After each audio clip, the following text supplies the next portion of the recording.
Les archéologues ont recensé plusieurs milliers de villas gallo-romaines en France, mais celle de Séviac est l'une des plus grandes et des plus fastueuses. Elle est aujourd'hui l'un des sites archéologiques majeurs du Sud-Ouest.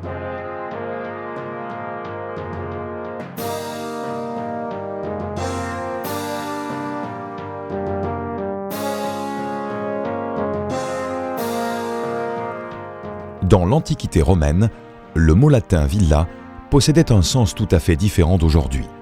Une villa était alors une exploitation agricole édifiée au milieu d'un domaine, le fundus.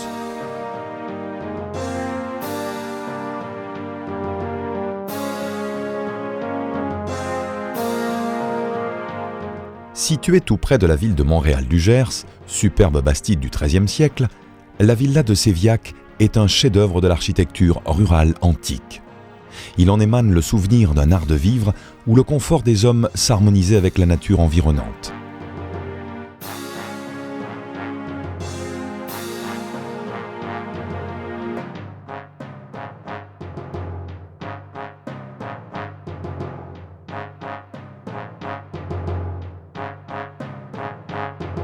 Le visiteur qui pénètre pour la première fois à Séviac ne peut être que subjugué par ce témoignage rare d'une résidence aristocratique de la fin de l'Antiquité.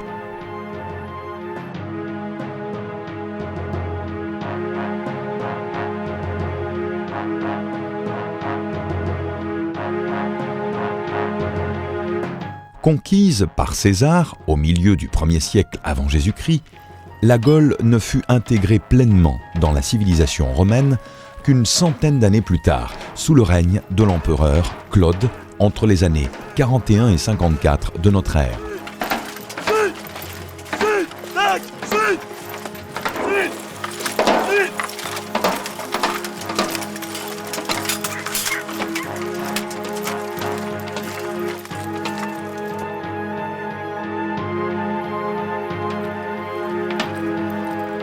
La pacification totale de l'Aquitaine ne fut accomplie qu'après plusieurs campagnes de 56 à 19 avant notre ère, avec vers l'an 27 avant Jésus-Christ, la création et l'organisation par l'empereur Auguste de 3 grandes provinces romaines. De cette romanisation s'ensuivit au IIe siècle une grande période de calme et de prospérité que l'on appelle la Pax Romana.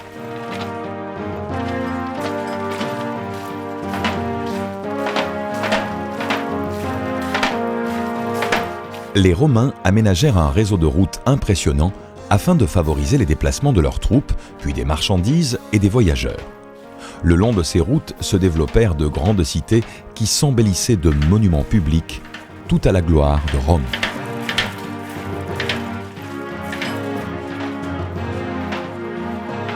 À la fin du IIIe siècle de notre ère, l'actuel département du Gers fut alors englobé dans la province de Novem Populani, dont la capitale était Élusa, aujourd'hui Éose.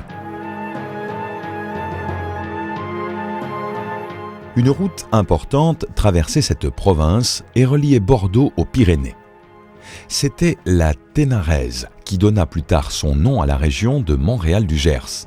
Un chemin empierré, longeant le mur d'enceinte de la villa, permettait de rejoindre cette voie de la Ténarèse à 2 km à l'ouest.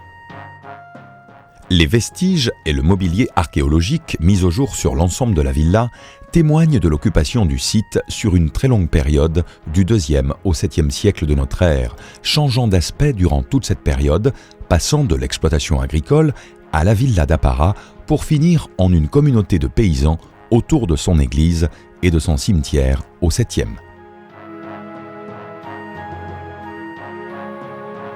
Tombée dans l'oubli avec les grandes migrations barbares du 5e et 6e siècle, la villa de Séviac ne fut redécouverte qu'au 20e siècle. Au moment de la construction de la ferme de l'Hospitalet, à la fin du 19e, les fondations révélèrent l'existence des vestiges gallo-romains.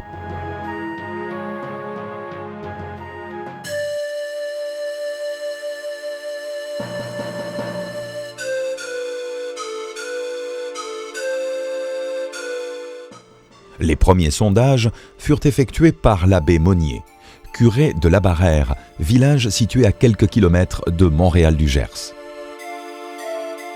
Des fouilles furent alors entreprises en 1911, financées par le docteur Lannelongue, professeur à la faculté de médecine de Paris. Mais en 1913, la mort du docteur entraîna la fin des fouilles, faute de financement, et Séviac retomba dans l'oubli.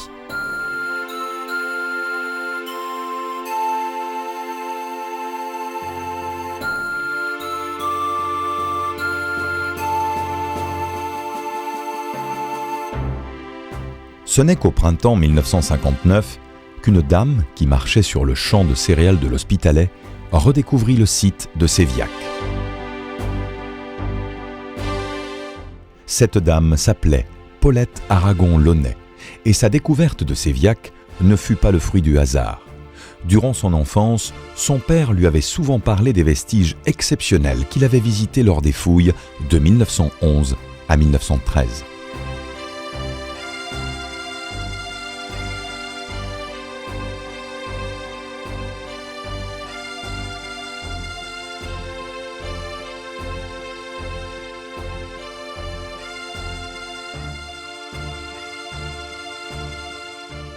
Depuis quelques années, chaque promenade dominicale de Paulette Aragon-Launay la conduisait avec ses enfants à la découverte des châteaux et des églises de Gascogne.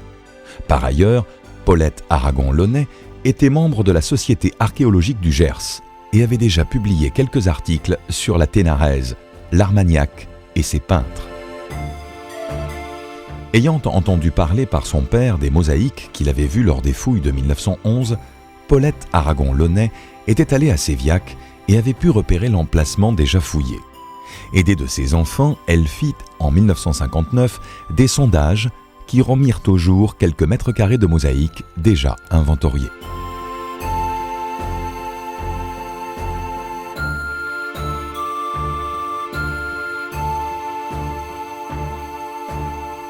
Elle en informa aussitôt Paris, et une autorisation de fouille permit de déblayer l'aile ouest de Séviac.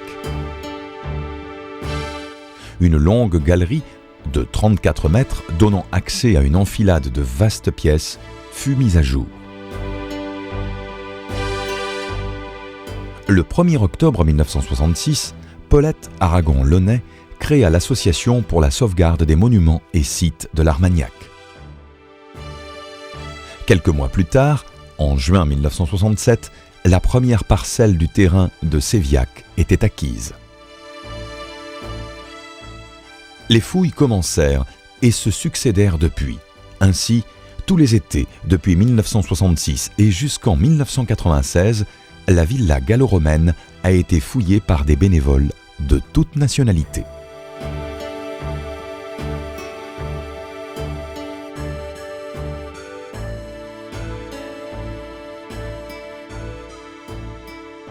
L'essentiel des bâtiments résidentiels de la villa furent ainsi découverts de 1967 à 1977.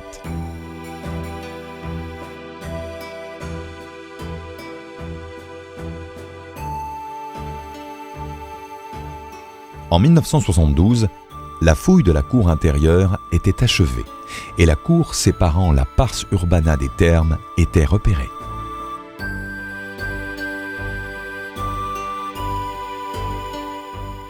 L'année 1974 fut marquée par deux découvertes d'importance. Cette année-là fut dégagée la mosaïque aux arbres, secteur nord-est de la villa, exposée au musée de Montréal du Gers, ainsi qu'une tête en marbre blanc, probablement celle d'un propriétaire.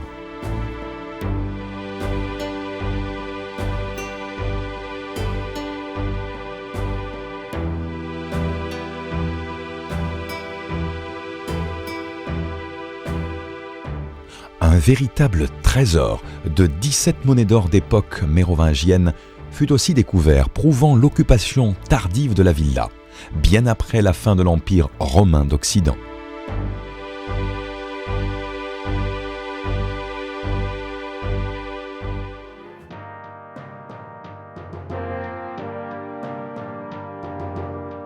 La fouille du secteur thermal fut entreprise de 1976 à 1980.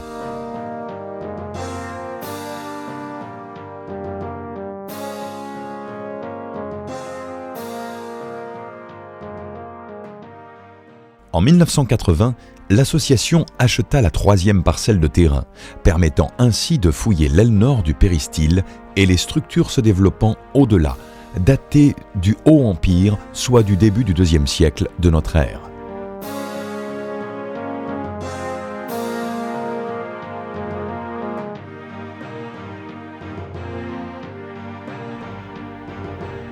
Des toitures furent construites pour protéger les zones les plus fragiles. Elles rappellent les toitures du péristyle d'origine.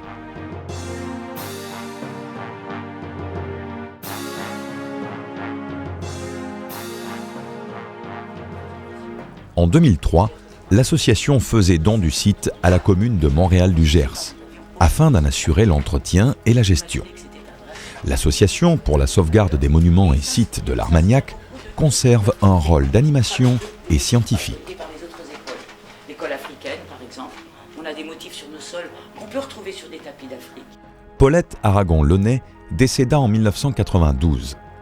Un hommage lui est rendu sur le site. Elle a marqué à jamais la villa de Séviac de sa passion indéfectible.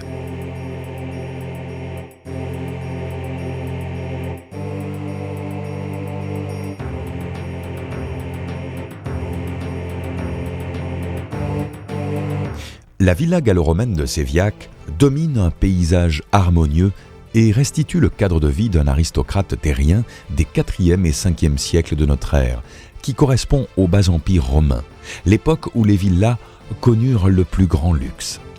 Elle est établie sur un petit plateau d'une douzaine d'hectares, dominant le ruisseau Argentance, confluent de l'Auzou.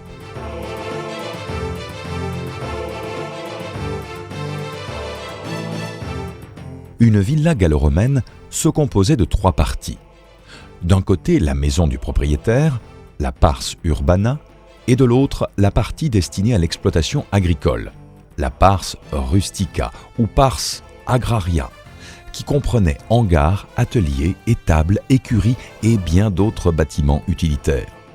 Enfin, le domaine agricole fundus permettait à la villa de vivre et de commercialiser.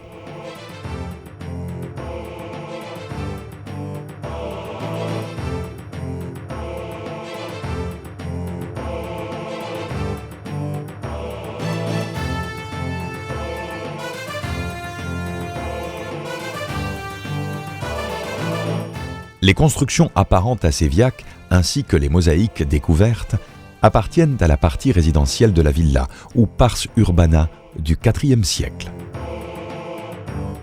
Et tout autour, des couronnes de feuilles de laurier, sur fond bleu, sur fond rouge, qui s'entrecroisent et qui achèvent la figure. Après quoi, vous trouverez un motif plus sobre, qui va ramener à la frise avec laquelle on finit le tapis. On finit toujours un tapis par une frise. Les visites sont commentées parfois par des guides en costume d'époque, plongeant le visiteur au cœur de l'histoire. Imaginez ces allées de fleurs, ces statues, ces sculptures, qui nous amènent vers la fontaine. Alors quand il fait très chaud, je dis on entend le bruissement de la fontaine. Les nouvelles technologies d'image 3D permettent, dans l'état des connaissances actuelles, de redonner à la villa son aspect au IVe siècle de notre ère. Elle était de grande dimension, 6500 mètres carrés de superficie.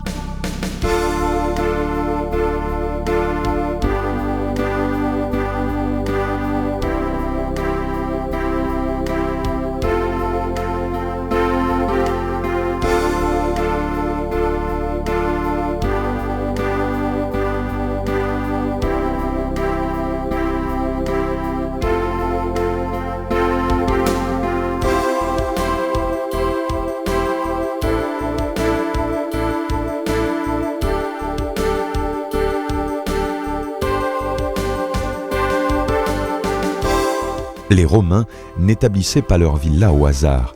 Le site choisi correspondait à plusieurs critères très précis. La fertilité des sols était primordiale, ainsi qu'une bonne exposition au soleil.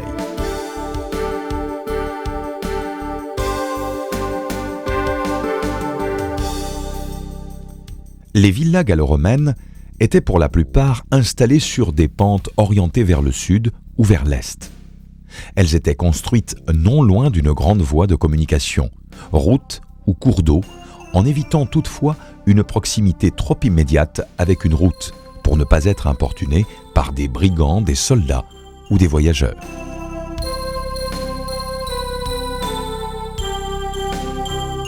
Enfin, les villas étaient situées près d'une grande ville pour permettre d'écouler les produits de la ferme sur les marchés. Ainsi, Séviac se trouve à 12 km seulement d'Éoz. Le maître pouvait ainsi se rendre à la ville et en revenir dans la journée. Vous allez rejoindre cet égout collecteur que vous avez là, qui traverse l'aile ouest. Et à l'époque, on récupérait cette eau dans les impluviums, les bassins. Dès l'entrée, le visiteur découvre l'ancien vestibule près duquel se concentraient les grandes salles d'apparat destinées à accueillir les visiteurs. Ces deux salles servaient de triclinium ou salle à manger d'hiver, comme en atteste l'important système de chauffage par Hypocaustes.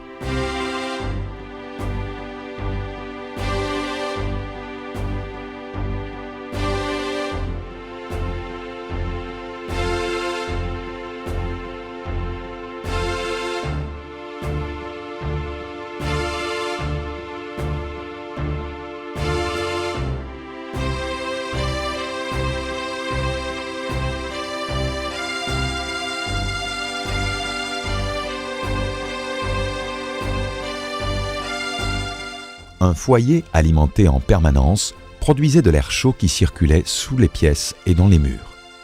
Un vide était aménagé sous le sol des pièces à l'aide de pilettes en argile.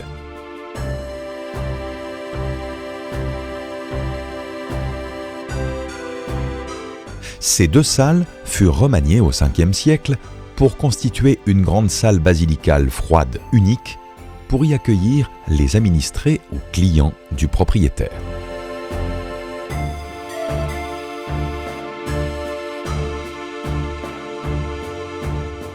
À partir du IIe siècle, les Romains s'imprégnèrent de culture grecque. Dans l'architecture domestique, cela se traduisait par l'adjonction à la structure initiale de la maison à atrium, typiquement romaine, de pièces supplémentaires disposées autour d'un jardin à péristyle. Cette caractéristique se retrouvait dans l'architecture rurale.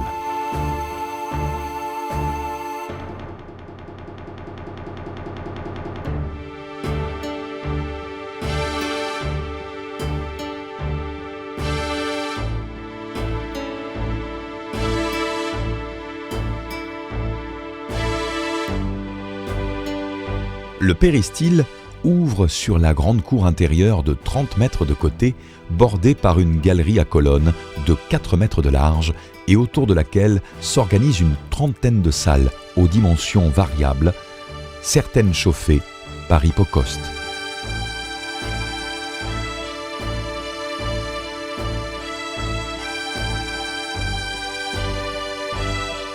Au centre, le jardin nommé Hortus était planté d'essences différentes et animé de statues. Structuré géométriquement, il était aussi orné de jets d'eau et d'un bassin. De nos jours, iris de collection et orchidées sauvages apportent au site un charme supplémentaire.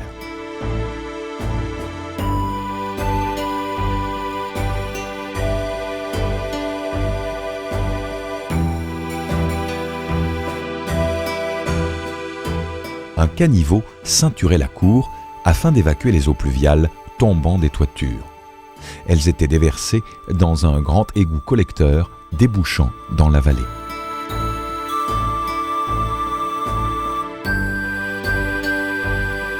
Les colonnes de la villa sont en marbre des Pyrénées, provenant des carrières de Saint-Béat. Elles sont surmontées de chapiteaux de style corinthien, c'est-à-dire au décor de feuilles d'acanthe.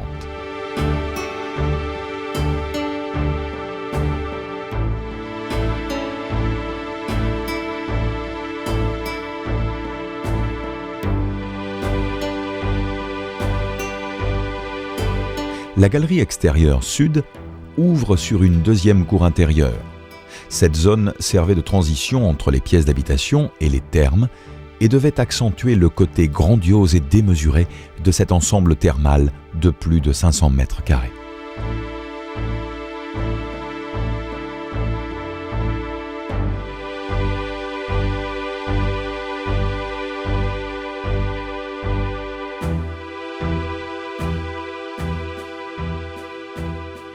Pavés de splendides mosaïques, ces termes de dimensions exceptionnelles permettent de comprendre ce qu'était la vie dans ces vastes et luxueuses villas rurales à l'époque gallo-romaine.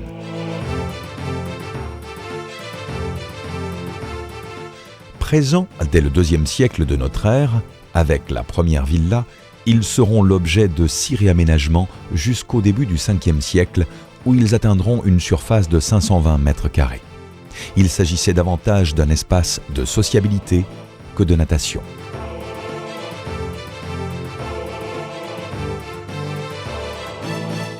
Les termes de la villa obéissaient au schéma classique d'organisation avec 3 parties. Le caldarium, salle et bassin chauffés par hypocauste où la température est très élevée. C'est l'équivalent du sauna. La dimension des hypocaustes donne une idée de la chaleur qui devait y faire.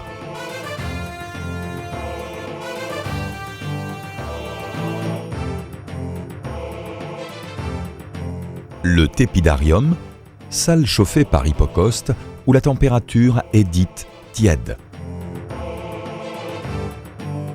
Et le frigidarium, au milieu, avec bassin en marbre d'eau froide et salle non chauffée.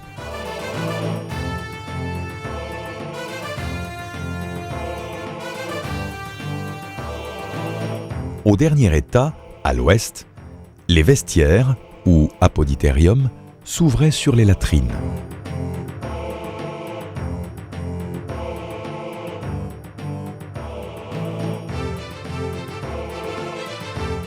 Une piscine, ou natatio, était construite au sud du frigidarium avec la forme d'une abside en fer à cheval. 3 marches permettaient d'y accéder. Elle est mosaïquée sur le fond, tandis que des plaques de marbre gris-rose décoraient la margelle.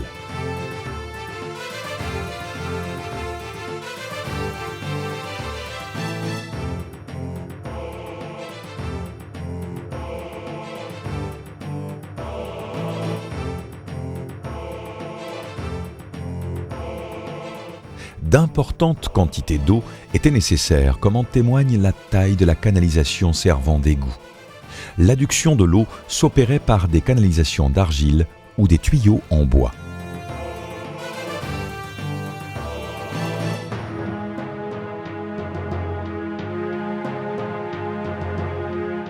Les bâtiments ruraux gallo-romains reposaient ordinairement sur des fondations qui consistaient en des tranchées remplies de craie tassée ou de pierre.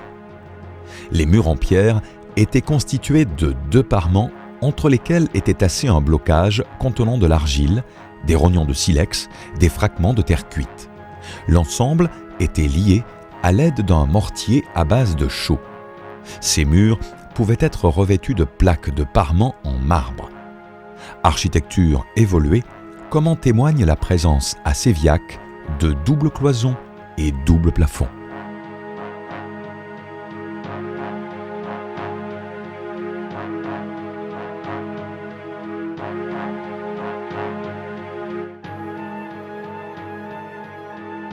Les murs étaient bâtis en moellons liés par du mortier.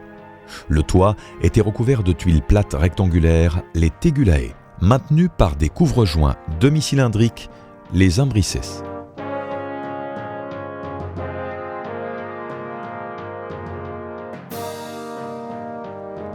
Les murs étaient peints de vives couleurs, avec des représentations de masques, de fleurs et de visages, parfois même de représentations de combats de gladiateurs ou de courses de chars, mais également des scènes de chasse.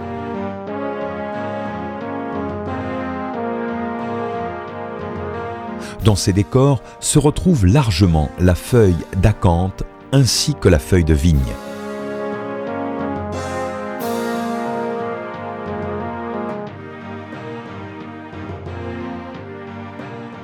D'autres décors muraux formaient des plinthes, des frises et des corniches, réalisés en stuc moulé à partir d'un mélange de chaux et poudre de marbre ou de calcaire.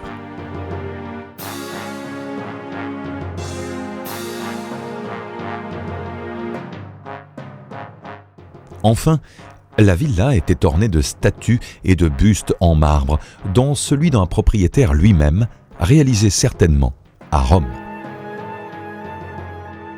Je vais avoir le grand plaisir d'être votre guide pour cette petite balade. Nous allons prendre cette direction. Le maître des lieux, ou dominus, menait une vie largement oisive. Il administrait son domaine grâce au service de son régisseur, le vilicus, et de sa femme, la vilica. Pendant les quelques pas qui nous séparent encore de Sévillac, nous allons remonter les époques. Le maître devait posséder une demeure dans la ville voisine d'Éose, où il exerçait certainement des fonctions administratives ou municipales. Il partageait donc son temps, au gré de ses humeurs, entre la ville et la campagne.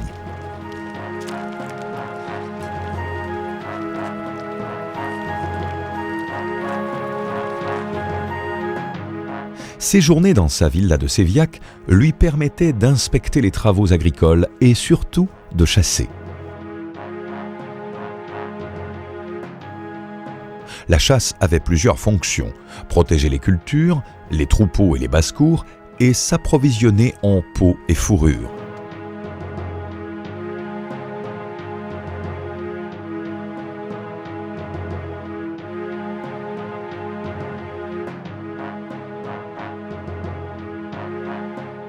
Les produits de la chasse se retrouvaient aussi dans les cuisines de la villa, ou culina, afin d'y être préparés pour le maître et sa famille.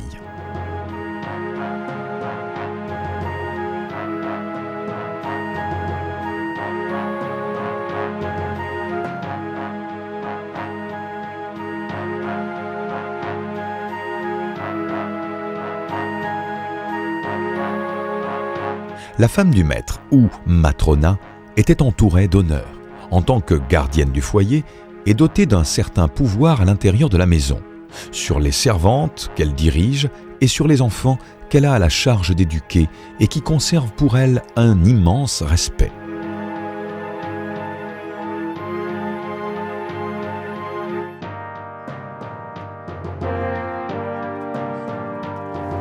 La femme romaine attachait aussi une grande importance à sa beauté et passait de longs moments à l'entretien de sa coiffure ou les soins de son visage.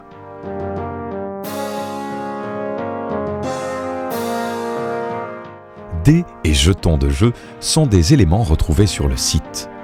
Le jeu faisait partie de la vie quotidienne des Romains, enfants et adultes.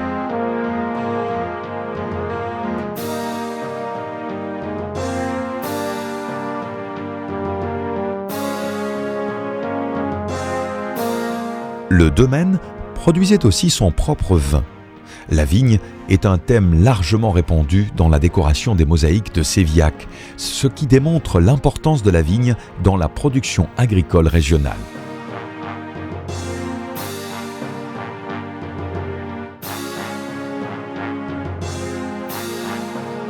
Mais de nombreuses denrées étaient aussi importées. Huîtres de l'océan, poissons d'Espagne, huile d'Afrique.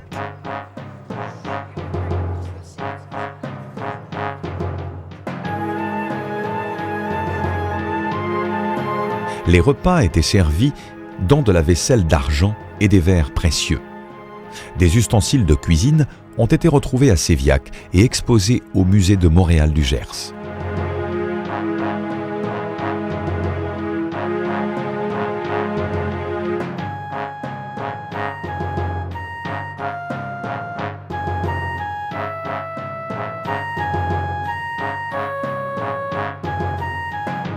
Le maître et sa famille mangeaient allongés sur des banquettes dans le triclinium, la salle à manger.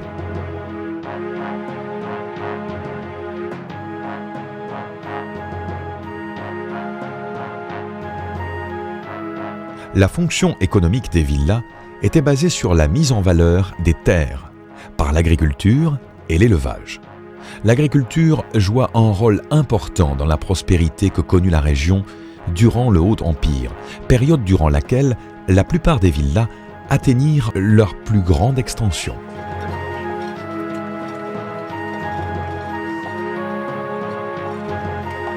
La villa abritait une population nombreuse qui exerçait diverses activités agricoles et artisanales.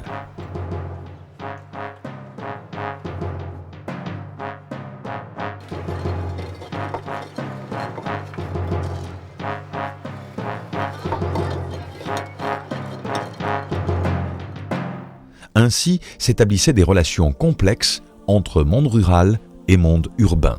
La campagne était en grande partie dépendante des villes, aussi bien pour son approvisionnement en produits importés que pour l'écoulement de ses productions agricoles. Inversement, les villes ne pouvaient vivre sans la campagne. Il s'instaurait entre ces deux mondes un rapport qui est le fondement même de l'économie antique. La villa abritait également de nombreux artisans.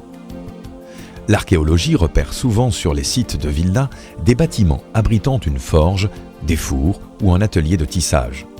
De nombreux pesons de tisserands furent trouvés à Séviac et sont conservés au musée de Montréal du Gers. L'essentiel était de répondre aux besoins courants et modestes.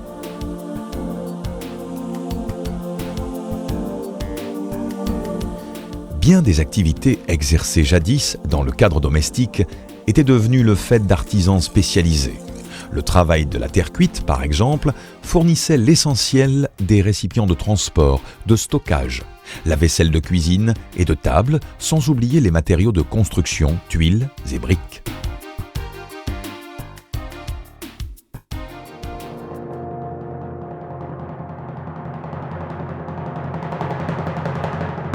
Mais ce qui retient le plus l'attention dans la décoration de la villa de Séviac, ce sont bien entendu la trentaine de pavements de mosaïques découverts.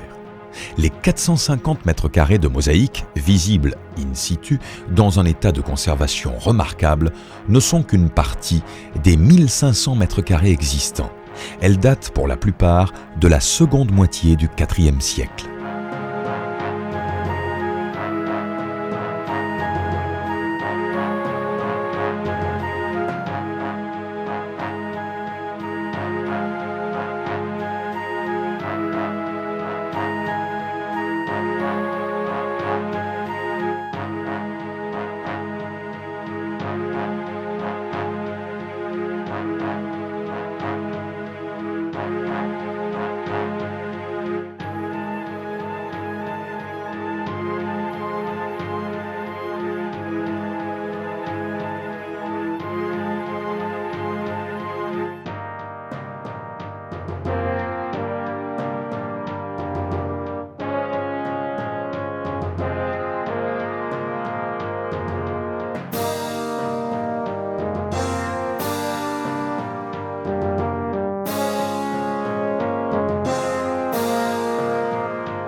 Le nom de mosaïque provient du latin opus musivum, qui signifie l'ouvrage inspiré par les muses. Elles sont réalisées à l'aide de tesselles ou tesseris fixés sur du mortier. Ces tesselles sont de petits éléments de pierre, de terre cuite ou de pâte de verre taillées par la main de l'homme.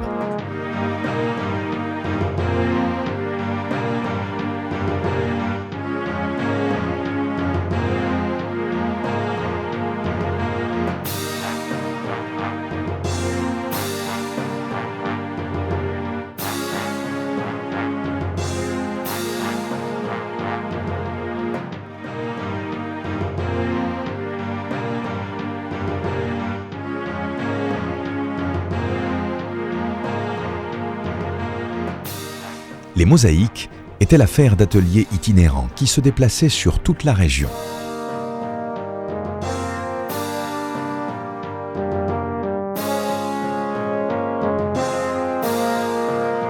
Comme pour la peinture, il existait plusieurs écoles de mosaïstes. Celles de Séviac appartiennent au style de l'école d'Aquitaine, avec toutefois quelques influences de l'école africaine.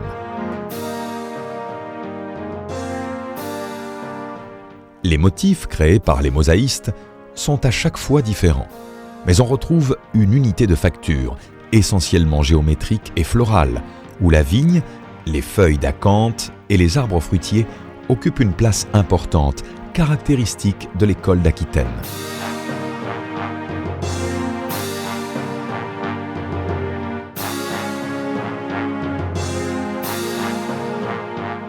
Les pièces de réception, les salles des thermes, la piscine et les galeries du péristyle sont toutes mosaïquées.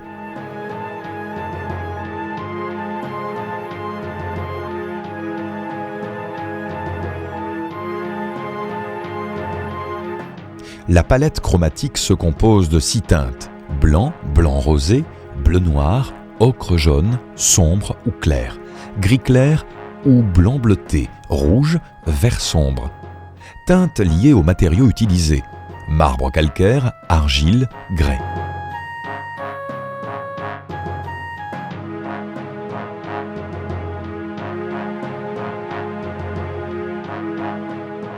Dans le couloir sud-ouest, le tapis de mosaïque est conservé sur une longueur de 7,50 m. 6 teintes sont alternées pour représenter des demi-écailles ressemblant à des vagues déferlantes, symbolisant l'accès au terme.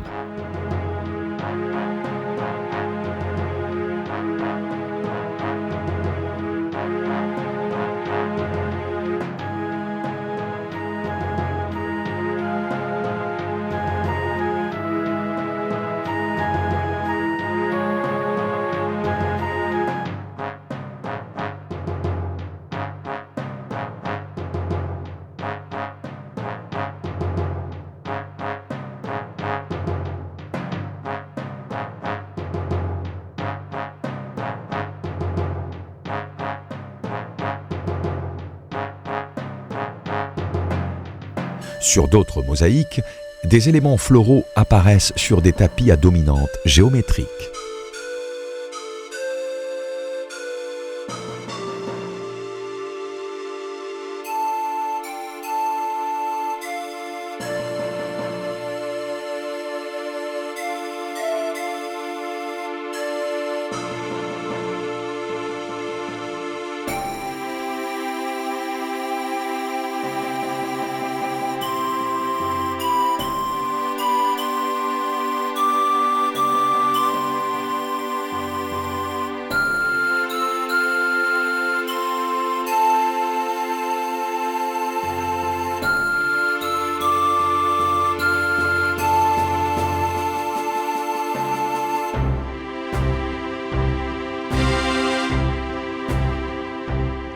L'acanthe constitue l'un des motifs les plus répandus à Sévillac. Très utilisé dans la décoration des chapiteaux de colonnes gréco-romaines, l'acanthe ornait un grand nombre de mosaïques de la villa.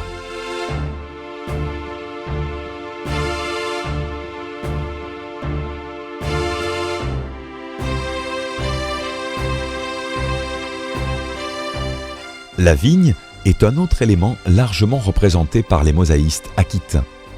Elle témoigne de la richesse agricole de la région. La grande salle, de l'aile ouest du péristyle, compte 5 médaillons, avec, en leur centre, des pampres de vigne chargés de feuilles et de grappes. Elle constitue le tapis de mosaïque le mieux conservé de Sévillac dans une pièce d'habitation.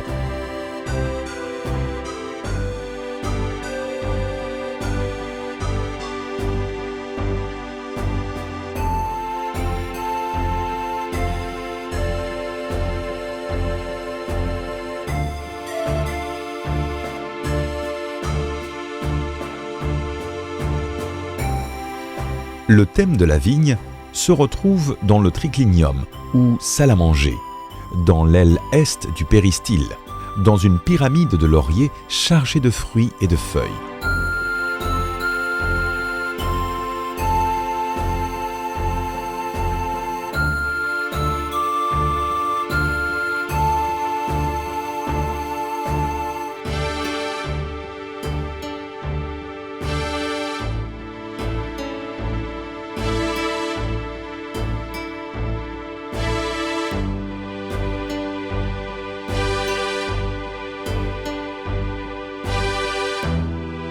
En 1974, fut dégagée une superbe mosaïque appelée Mosaïque aux arbres et conservée au musée de Montréal du Gers. Elle représente un ensemble incomparable d'arbres fruitiers.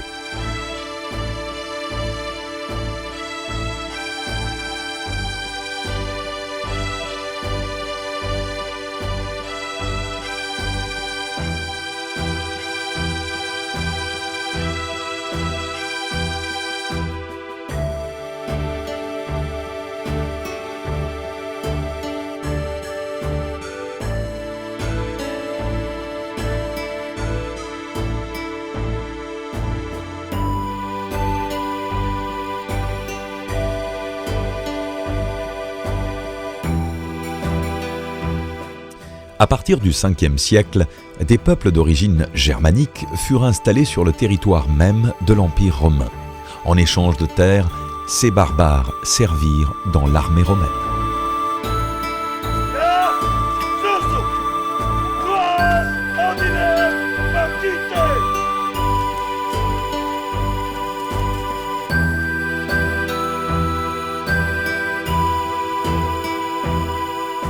Après avoir ravagé Rome en 410, le peuple des Wisigoths fut établi en Aquitaine à partir de 418. Très romanisés, les Wisigoths se sont parfaitement intégrés aux populations gallo-romaines. Des découvertes archéologiques sur le site de Séviac, comme ces boucles de ceinture, démontrent la présence de Wisigoths dans la villa, encore occupée après la chute de l'Empire romain d'Occident en 476 de notre ère.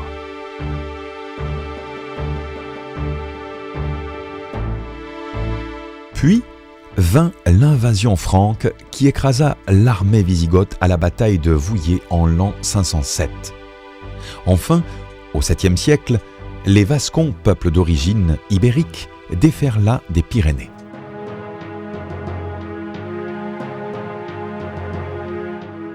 La villa de Séviac était encore occupée en des temps plus tardifs, à l'époque mérovingienne. Ainsi, la découverte de 17 pièces d'or mérovingiennes atteste l'occupation de la villa jusqu'au 7e siècle. Ce trésor est aujourd'hui conservé au musée Saint-Raymond de Toulouse.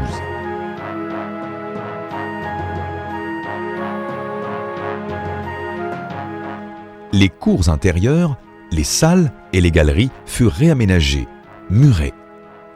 La villa, profondément modifiée, se transforma en village.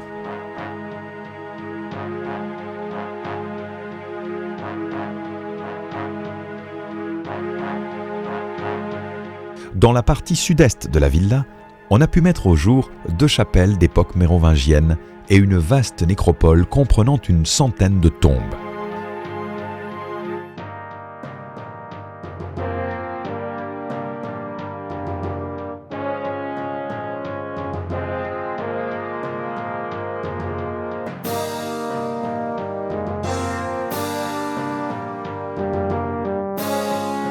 Dans la chapelle, une cuve baptismale circulaire à degrés fut installée vers les années 500 de notre ère.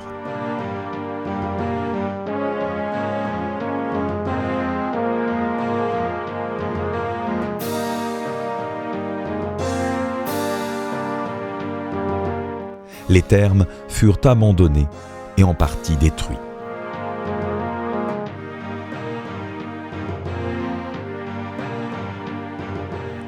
Un écrit du 7e siècle stipulait que la charte de Nicesus faisait état d'une donation par celui-ci d'une de ses 27 villas, celle de Savignago, à l'abbaye de Moissac.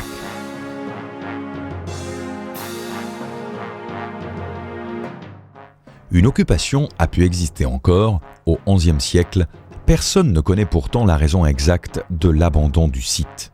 Le hameau actuel de Séviac est situé à quelques centaines de mètres seulement.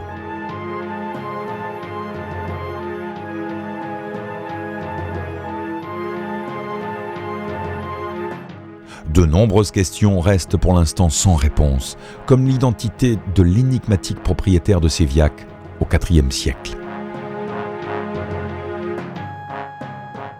Le 2 août 1972, le dépôt de fouilles baptisé Musée lapidaire de Montréal-du-Gers fut inauguré sous le patronage de Charles Samaran, membre de l'Institut et directeur honoraire des Archives de France.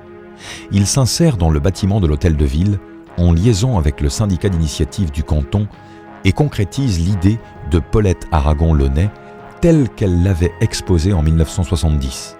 La villa de Séviac se trouve au centre de la région la plus touristique de l'Armagnac, où bastides, églises et châteaux abondent.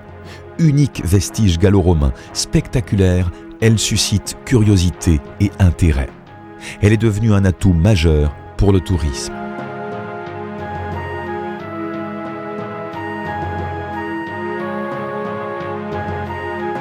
Il était clair dans son esprit dès le début que Séviac devait profiter à Montréal-du-Gers et au département. D'où le souhait qui ne s'est jamais démenti d'intégrer le musée au cœur du village afin d'inciter les visiteurs à le découvrir en complément au site et à ses collections.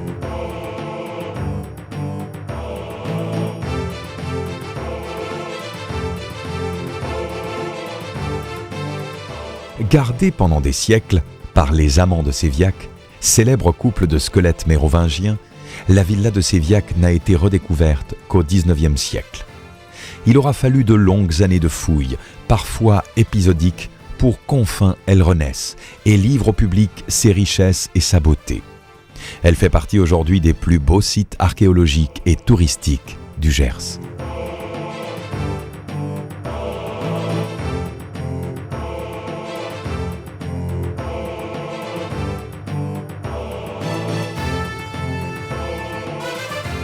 Située sur la commune de Montréal-du-Gers, elle constitue un excellent point de départ pour des excursions dans les alentours. Très riche en monuments et curiosités de toutes sortes, la région est propice aux balades. Étape culturelle et gastronomique s'y complète à merveille et Séviac reste l'un de ses plus beaux atouts.